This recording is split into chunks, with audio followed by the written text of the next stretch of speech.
Next है आपका polymers occur in nature also, कि जो पॉलीमर्स है वो आपके नेचर्स में भी होते हैं।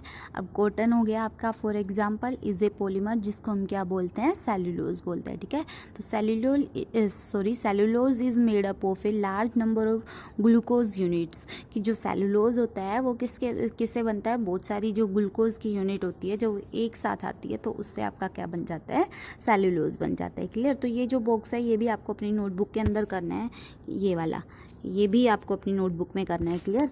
अब जो नेक्स्ट आते हैं वो आपके आते हैं टाइप्स ऑफ सिंथेटिक फाइबर्स, की आपका जो सिंथेटिक फाइबर है वो कितने टाइप का होता है, उसके कुछ मतलब सारे टाइप तो नहीं, कुछ एक टाइप हैं जो आपके यहाँ पे एक्सप्लेन किए हुए हैं।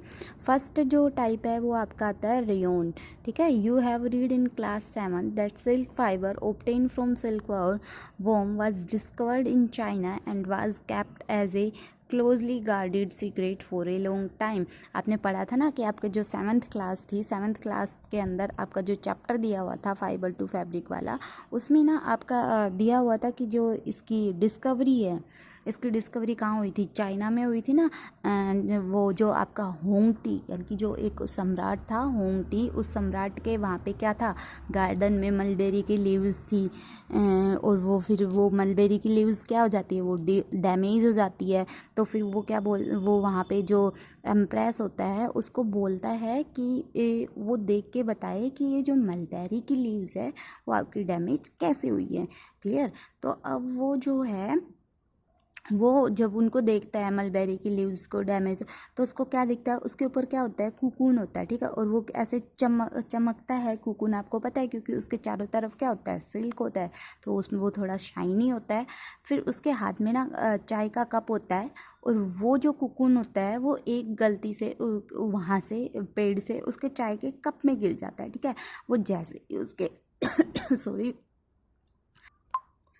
वो जैसे ही उसके चाय के कप में गिरता है तो उसके चारों तरफ जो लिपटा हुआ था, सिल्क जो लिपटा हुआ था, वो क्या होने लग जाता है, अलग होने लग जाता है। ठीक है, तो इस तरीके से कैसे उन लोगों ने सिल्क को फाइंड किया था। ठीक है, फिर उन लोगों ने ये जो बात है वो काफ़ी टाइम तक जो अदर कंट्रीज़ थी उनसे छुपा कर रखी थी कि भाई उन्होंने ऐसे सिल्क की डिस्कवरी की है और ये। ठीक है, तो बाद में ये तो कब पता चला था, काफ़ी टाइम बाद पता चला था। क्लियर। तो ये आपने पढ़ी भी होगी 7th क्लास में, और मैंने आपको बता भी दी है। अब क्या दिया है आपका कि fabric obtain from silk fibre was very costly, कि जो फैब्रिक आपके सिल्क फाइबर से बनते हैं, आपको पता है ना सिल्क महंगा होता है, वो क्या होता है, बहुत कॉस्टली होते हैं, but it's beautiful texture fascinated everybody. और ये क्या होता है, इनका जो टेक्सचर है वो ब्यूटीफुल होता है बहुत ही। आप देखना कभी जो सिल्क की चीज़ होती है उनको टच करके देखना, वो कितनी सॉफ्ट होती है, स्मूथ होती है। ठीक है, और साथ में उनमें क्या होता है, थोड़ी सी शाइन होती है। ठीक है, तो attempts were made to make silk artificial, और आर्टिफिशियली सिल्क बनाने के लिए, वो जो कुकून वाला था वो तो आपका नेचुरल सिल्क था। अब नेचुरल सिल्क तो कितना शाइनी और वो होता है, तो अब आर्टिफिशियल सिल्क बनाने के लिए बहुत सारे अटैम्प्ट करने पड़े थे, मतलब बहुत बार ट्राई करना पड़ा था, तब जाके आपका आर्टिफिशियल सिल्क बना था। ठीक है, towards the end of the 19th century scientist were successful in obtaining एक fibre having properties similar to that of silk. और 19th century के लास्ट में कि जो साइंटिस्ट है उन्होंने एक फाइबर बनाया था, और वो उस फाइबर की जो कुछ प्रॉपर्टी थी वो किसके सिमिलर थी, आपके सिल्क के सिमिलर थी। Such a fibre was obtain by chemical treatment of wood pulp. और ये जो फाइबर है वो कैसे, आपकी जो वुड पल्प होता है, यानी कि जो आपका लकड़ी होती है ना, पेड़ की जो लकड़ी होती है उसका जो पल्प होता है, ये उसके थ्रू उन्होंने ऑब्टेन किया था।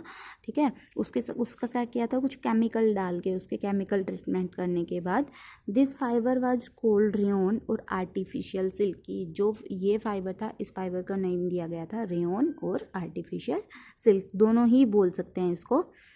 Although rayon is obtained from a natural source, wood pulp, yet it is a man-made fiber. It is cheaper than silk and can be woven like silk fibers. ठीक है, यानी कि जो रेयन होता है वो किससे मिला, एक नेचुरल सोर्स, नेचुरल यानी कि जो वुड पल्प है, वुड पल्प यानी कि आपकी क्या होती है, लकड़ी होती है, तो लकड़ी वो अपन को ऐसा तो है नहीं कि लकड़ी ह्यूमंस बनाते हैं। लकड़ी कहाँ से मिलती है अपन को? पेड़ से मिलती है, प्लांट से मिलती है, और प्लांट अपना क्या है? एक नेचुरल सोर्स है, ठीक है। तो यानी कि जो वुड पल्प से जो फाइबर मिला वो आपका क्या था? नेचुरल था।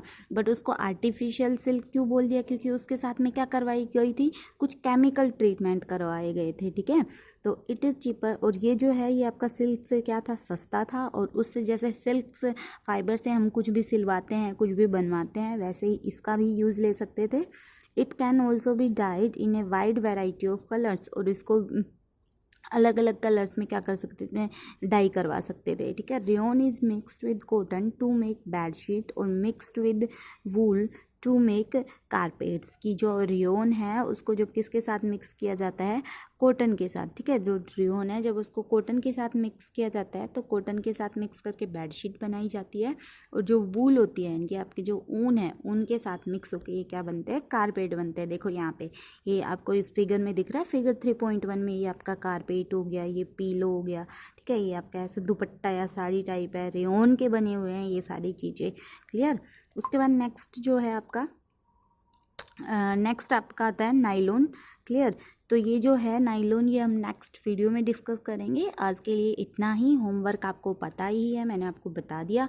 एक तो आपको ये लिखना है, ये यहाँ पे ये वाला बॉक्स, ठीक है।